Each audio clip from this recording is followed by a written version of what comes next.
आपका समर्पण और आपका विश्वास ही ईश्वर तक आपकी बातें पहुंचाता है। हरे कृष्ण दोस्तों, मैं हूं अनुज शर्मा। ये आज जो मैं आपको सुनाने जा रहा हूं, ये बात उस समय की है जब भगवान राम माता सीता और लक्ष्मण भैया के साथ वनवास पे थे। तो कहा जाता है कि एक नदी के किनारे भगवान राम रुके। उन्होंने अपने तीर और कमान धरती पर रखे और वो स्नान करने के लिए नदी में उतरे। जब वो नदी से बाहर निकले तो लक्ष्मण की नजर धरती पर गई जहां तीर कमान रखे हुए थे, और देखा कि वहां तीर पर खून लगा हुआ है। खून देख करके लक्ष्मण बड़े विचलित हो गए। तो लक्ष्मण जी बोले कि भैया, ये देखो, शायद गलती से कोई अपराध हो गया है, किसी को हानि पहुंची है। और जब भगवान राम ने देखा तो वहां से मिट्टी हटाई गई और देखा तो एक मेंढक जो है वो तड़प रहा था जमीन के अंदर। भगवान राम मेंढक को देख करके बोले कि जब तुम्हें ये तीर लगा तो तुम चिल्लाए क्यों नहीं, कोई हरकत क्यों नहीं की, मुझे आवाज क्यों नहीं दी? जब सर्प तुम्हारे पीछे लगता है तो तुम चिल्लाने लगते हो, आवाज देते हो मुझे। आज तुमने आवाज क्यों नहीं दी?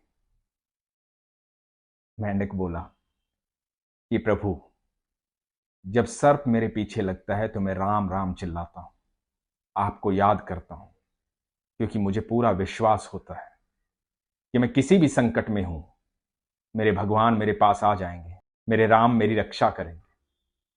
लेकिन आज तो स्वयं आप ही का तीर आपने यहां रखा था, मुझे तीर लगा, बेचैनी हुई, मैं चुप रह गया, क्योंकि मैं जानता था ये मेरे भगवान का तीर है, मेरे राम का तीर है। और जब आपका तीर मुझे लगा तो मुझे लगा कि शायद यही कष्ट मुझे भोगना है, और मैंने तो इसे ऐसे लिया प्रभु, क्योंकि आपका तीर लगा है, मुझे मुक्ति मिल जाएगी। शायद यह आपका आशीर्वाद हो, शायद यही आपका प्रेम हो, शायद इसी से मेरे कष्ट दूर हो। भगवान राम मुस्कुराए, बोले कि इतना प्रेम करते हो तुम, इतनी भक्ति है तुम्हारे भीतर, ऐसी भावना है तुम्हारे भीतर। मेंढक को देख करके लक्ष्मण भैया, माता सीता भी मुस्कुराई। भगवान राम ने उस मेंढक को स्पर्श किया, मेंढक फुदकता हुआ नदी में कूद गया। ये सच है, जब आप ईश्वर पर अपनी इतनी आस्था रखते हैं, इतना प्रेम रखते हैं, इतना विश्वास रखते हैं कि आपके जीवन में आने वाले कष्टों को आप ये सोचते हैं कि शायद ईश्वर यही चाहते हैं मैं इस कष्ट को भोग लूं ताकि जीवन में आगे सुख मिले, खुशियां मिले। आप अपने कष्टों को यही सोच करके जिए कि ये भगवान की देन है, ईश्वर की देन है।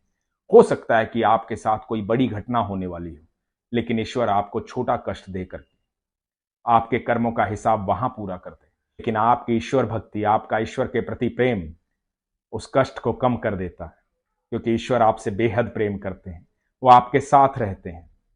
तो इसलिए आज के बाद कभी भी दुख आए, कभी भी कोई कष्ट आए, तो यही सोचना कि ईश्वर मेरे कष्ट दूर करने के लिए छोटा कष्ट मुझे दे रहे हैं, ईश्वर मेरे जीवन को सुखमय बना देना चाहते हैं, ईश्वर मुझे इस संसार के बाद बैकुंठ ले जाना चाहते हैं, इसलिए मेरे सारे प्रारब्ध खत्म कर रहे हैं। तो दुखों से घबराइए मत, उनका स्वागत कीजिए। यकीन मानना, जिस दिन आपकी भावना ऐसी हो जाएगी, आपका विश्वास और आपकी आस्था ऐसी हो जाएगी, तो दुख खुद घबरा करके भाग जाएगा। क्योंकि दुख एक ही चीज से घबराता है, वो है आपकी मुस्कुराहट। और मुस्कुराहट कब आती है? जब आपका ईश्वर पर अटूट विश्वास होता है। इसलिए कहता हूं, अपने विश्वास को मजबूत रखिए, अपना ख्याल रखिए। हरे कृष्ण।